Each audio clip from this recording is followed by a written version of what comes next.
Good morning, good afternoon, good evening, depending on where you are listening to me from this hour. If you are new to this channel, my name is Joseph. I am a Microsoft certified trainer. We have been on this series of starting with M365 together for quite some months now.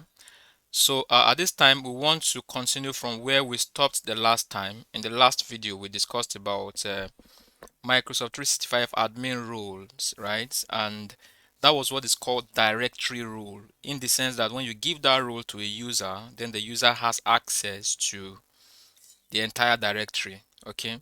So today we want to concentrate on what is called administrative unit. Administrative unit is assigning admin role to segments of users. Say, for example, you have a university and you want to assign user admin to a particular admin who is going to take care of the School of Sciences. Then you give admin role to the IT guys who are going to be taking care of School of Business. And then you give admin role to another group of persons. I mean, admin role to a user who is going to be taking care of the admin activities in the School of Engineering. So you can segment it this way. You can also say, okay, you want to do it per region. You want to give admin role to a user, but it should only have access to control the user's property who are located in the US or in the UK, depending on where your company is spread out to. That's the essence of what we want to do today. So you already know that for you to go to admin center, you see admin.microsoft.com, just so you can land yourself at the landing page. Okay, so when you get here, right, there is what is called, this is where we started from in the last video. We talked about the role assignment, right? And then this is the directory role assignment, and this administrative unit is you giving admin roles to certain individuals to take care of what is available in a segment, right? So there's a document I would want us to use in explaining what this actually means. So let's say administrative unit restricts permission in roles to any portion of your organization that you define, right? This is what I'm looking at, that you define. For example, you may use administrative units to delegate the help desk administrator role to regional support specialists so that they can manage users only in the region they actually support, right? Now let's just quickly come down to the scenario here. Deployment scenario. It can be useful to restrict administrative scope by using administrative units in organizations that are made up of independent divisions of any kind. For example, a large university that is made up of many autonomous schools, let's say School of Business, like I explained, School of Engineering, this is where I'm reading from, School of Engineering, and then so on, right? Each school has IT team that want to take control, access, and manage users of a particular, school, right?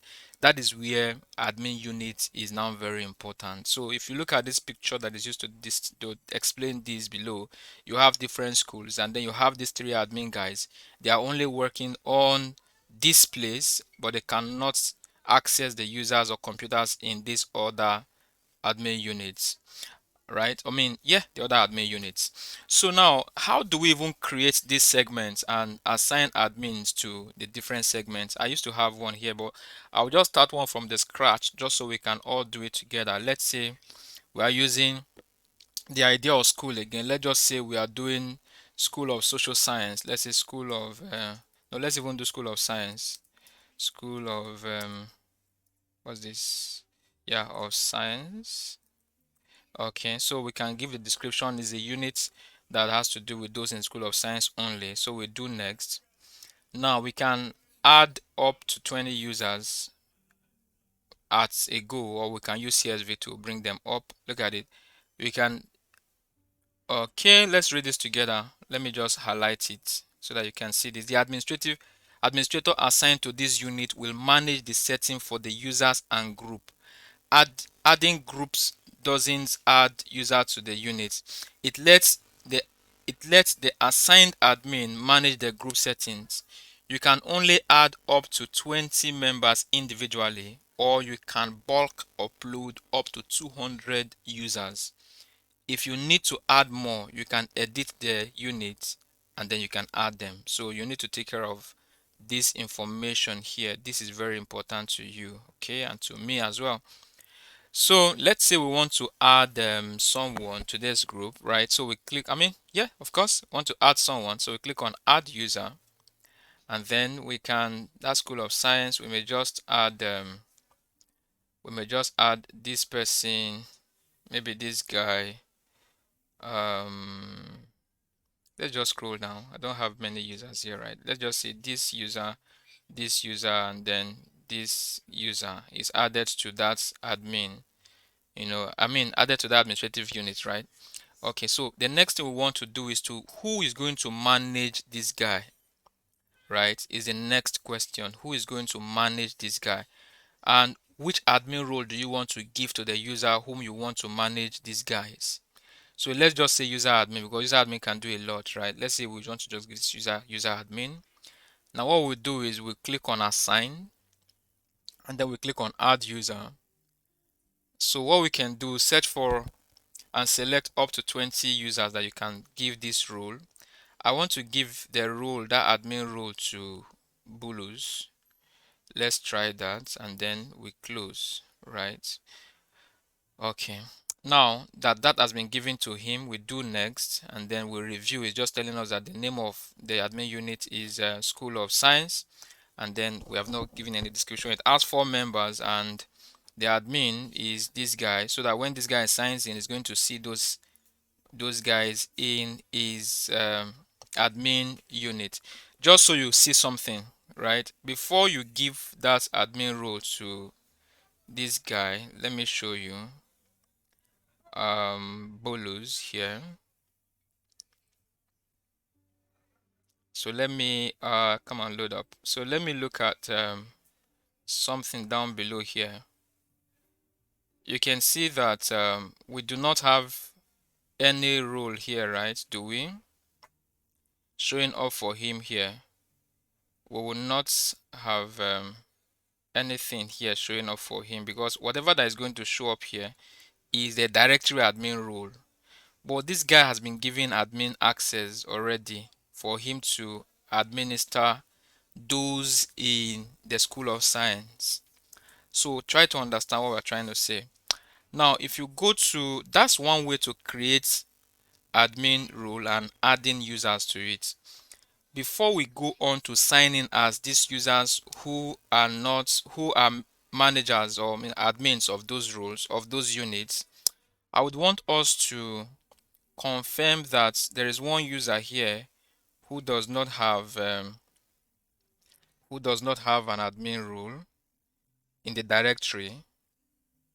Okay, so this guy has no role, no administrator role. Fine, we've confirmed that Evelyn Shaba has no admin role. And then we come down to Azure Active Directory. I want us to create what is called dynamic administrative unit, dynamic administrative unit, because that admin unit is going to be in such a way that you don't add people to the admin unit yourself, but people get automatically added. So let's say you create this admin unit before someone join your organization.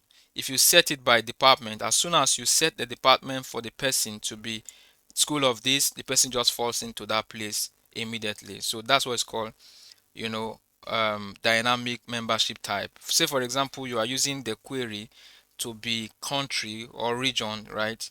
The person falls into that place automatically, and when you change the attribute of that user, then the user leaves the group as well. Okay, so let's look at this. If you come to Azure Active Directory, you show all, you're going to see admin units. So if you click on this, I'm sure I'm going to have two here, the engineering and then the School of Science. I can also view it from here, all right? But you can see this is assigned. The membership type means that you can also click here, and then you can add user, you can add member by clicking on this. You can add member to it by just checking these users, right? But I want us to create one that we would not need to use add members manually. So let's just add from here, right? If we add from here, let's just call this one school of business. let's put this as capital letter, School of Business. We can give a description, but that's not necessary for now. Let's go to next. Let's give the admin role to let's give user admin role to that user Shaba Evelyn that will just confirm that she has no admin access from the admin center. So let's just quickly scroll down. MNOPQRS. Is it? I think it's Evelyn Shaba, right? It should be E. Yeah, this is it. Now this user is giving admin role to this admin center, mind you, and then we go to next, and then we create. Remember, we've not added member to this. There's something I want us to do. That's why I've not added member. So if I come down to School of Business and I click it, and I click on properties, right? I go to membership type. Instead of assigned, I go to say let it be dynamic user. It will ask me to add the dynamic query. Okay, so I want to say where the department is. Property is, I want to put it as department, and then I want to say equal to business.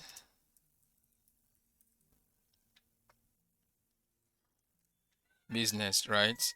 So I'll click on save here. So that is the dynamic query that I just added. I say yes. So now what happened is that you're going to see that I have not added any member to this group, right? But when you check the group very soon, you check on the users, some users are going to populate with time. Okay, so and these users that are going to get populated are those users who have their department to be business. So how do you see the users that are in the business department? You go to check here this way. Let's say, for example, we want to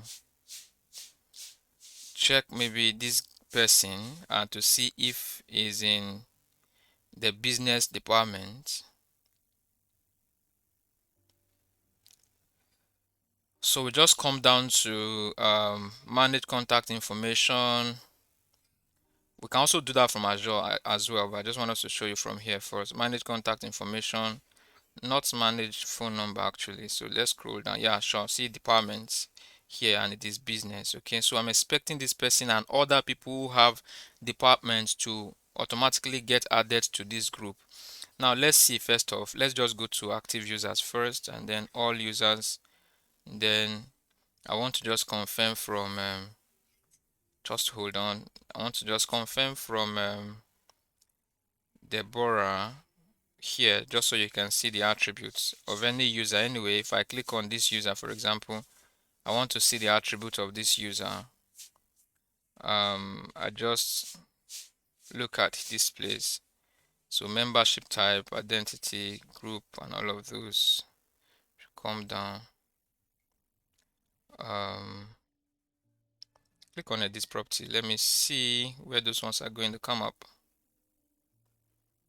Okay, so if you scroll down now, you're going to find out that his department is actually business, right? So I think I have some few persons whose departments are business. You can also use country. Maybe you want to use country as your attribute to create the dynamic membership, or you can add other attributes to it, right? That's okay. Let's see. Let's go back to, if you want to streamline it, that those that are in the School of Business and are in Nigeria, you can also do it to form an admin unit, right? So it is usually very interesting for you to adventure. Just try it yourself and then you can see what is there. So show all now, and then let's go to admin roles and admin unit actually. I'm expecting those people who are in, is it showing me assigned? Excuse me, let me see. Admin units. Okay, School of Business. Yeah, it's showing dynamic, right? So let's open it again. I'm expecting those users to have popped in by now. Okay, so you can see that we now have users here without adding anyone. Now, if we go to users, For example, you can see that add member is grayed out for me here because the members here are going to automatically get added to it based on the policy, I mean the query that is given to them. Now let's say for example we also come back here in the M365 admin center and we want to add someone from here. I just want us to see the prompt that we are going to get. Just give me some time. Yeah, this is it. Then coming back to this place, if we want to open the School of Business and maybe we're making an attempt to add someone, to tell you that the membership of this unit is dynamic and defined by the set of rule. If you want to change this membership rule, you have to go to this place. Now coming back to Azure Active Directory and then properties of this, I can equally say okay, I want to add query. Of course it's dynamic user type, right? I can say dynamic query. Excuse me, let me come in from here. It will be easier for us that way. I can click come in from here.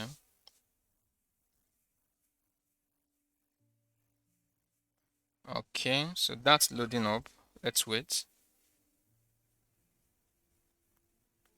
So this is a dynamic membership rule that I want us to look at. Come on. Okay, so this is a dynamic query. We can add expression and see if you choose country, let's say country to be Nigeria, it means that what you are looking for equal, you can say not Nigeria is Nigeria. You can look for many things that will suit you, right? Just so you can exclude and include people as you are creating the users. You can give them those attributes that will make them fall into that group. So if I just go randomly and then I bring up a member who is not in the School of Business and change the attributes to School of Business, you're going to find the user drop into that group automatically. I hope that makes sense to you. Now let's see this admin unit and see who is let's look at one of the admin units. Let's see admin unit here. Maybe we'll just look at the School of Science that you and I created. Now let's see who is there as the admin. I think we added somebody as the user admin, and then he's who is this guy. Okay, so this guy is going to sign in now. Let's see what he's going to have in his directory. Okay, I'm going to copy his email address. Control C, and then I will reset his password. I will not need to change it. Let me just quickly use that because this video is already taking too long. Now what I will do is let me quickly bring this guy in. I'm just want to copy only his password, right? Of course I know I've copied something here about his email address before, so I will just open in private window right now and do admin.microsoft.com, and then because he has admin rule now given to him for a particular unit of the university, I will just add this and then I will do next. So I will do this and then I will do this, the password, and then I will sign in. It's supposed to allow me sign in even though he's not an admin in the directory, but he's an admin in a particular unit. Let's see the users that he is going to see when he signs in now and the users in the whole directory. Of course, you can see that he has active users, but how many active users does he have? He has 1, 2, 3, 4. Are these the only active users in our tenant? No. The reason why he can see only these users is because this is the only rule that he has been given. Of course, you can see that he has no other thing to do other than to work on these users. But of course, in this same tenant that we are, if you come and look at the active users, right, you are going to see that we have more than what he has there. But he cannot have more than what he has been given. That's what we are trying to say. Look at it here. We have these users, this number of users, but he only has 4 when he signs in because he has been given the admin role for a particular segment of the whole tenant. So that's how interesting admin unit is, and you can see that he cannot create a user to add to this organization unit, because he has only been delegated the right to manage these users. Okay, because if he's adding a user, where is he going to add them to? Is he adding them to the directory? Of course, he should not be able to do that, but he should be able to carry out other user management, like license assignments, like all of these mailbox, OneDrive, and all of those. It should be able to look at all this information and adjust them, contact information. It should be able to manage them on the directory that he has been given access to, without having to interrupt what is happening in the entire company. So you can also do the same thing if you sign in with another user that, of course, if you look at this now, sorry that this is taking too long, but I'm just trying to express it to you. Now we are looking at that school of school of science, I guess, that guy is, and then these are the only members that are there, 1 2 3 4, that he is administering, right? So now look at them here, 1 2 3 4.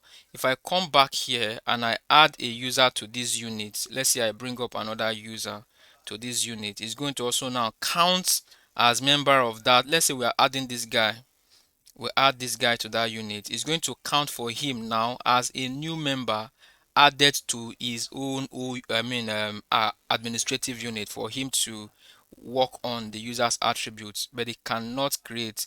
I'm hoping that that one will come very soon. If it doesn't come now, definitely it will come. So how these things work is 1 2 3 4. How this thing work is you have to try to do them by yourself. If you do them by yourself, of course you are going to have them. Now look at it. When you open here, let me see, it is School of Science, right? School of Science. So if it was given administrative rights in more than one uh more than one admin unit, then it can switch between them. Let's say, sorry, I will take more time. Let's say, for example, we are going to the admin unit here, and then in engineering, in this engineering, we want to make him the same guy, um not as a user but as an admin in this tenant. We want to make him, let's say, we want to make him password or something, any administrator, help desk administrator, hit there in the School of Engineering. Then we come to assign, and then we click on assign here, and then we are bringing him the same bulus as the help desk administrator here. Now remember that he is an admin. He is an admin, user admin in the School of Science, but a help desk admin in the School of Engineering, right? So now that guy we added should be here, like export email. That guy is here already to make these people 5, 1 2 3 4 5, the newly added member. And then for him here, if he clicks here, he's going to have School of Science, where he is a user admin, and School of Engineering, where he is where he is what's it called, a password admin. Of course, you see that from here, if he clicks on this non-admin or this person, what he's going to see is going to be for him to set password, and then as a help desk administrator. But if you switch again to, and if you look at the user that he has here now, they are in engineering, they are 1 2 3 4 5. You can see PowerShell user, Peter Clerk, and all of those. But if you switch out onto this other place, you can find out that in School of Science, the users are going to be different, even though a user can be in more than one admin unit. Okay, so this and others you can actually find when you play around these things. So it can be very interesting if you try to work with me on this. Anyway, if you know you're having a roadblock, you can reach out to me. I'll be happy to actually work and show you how these things are. Okay, so this is the bit I can tell you about admin units. Please get your hand dirty and see what you can do to help yourself as well. So thank you very much for sticking to the end of this video. I hope I was able to pass one message to you about admin unit. I'm going to put that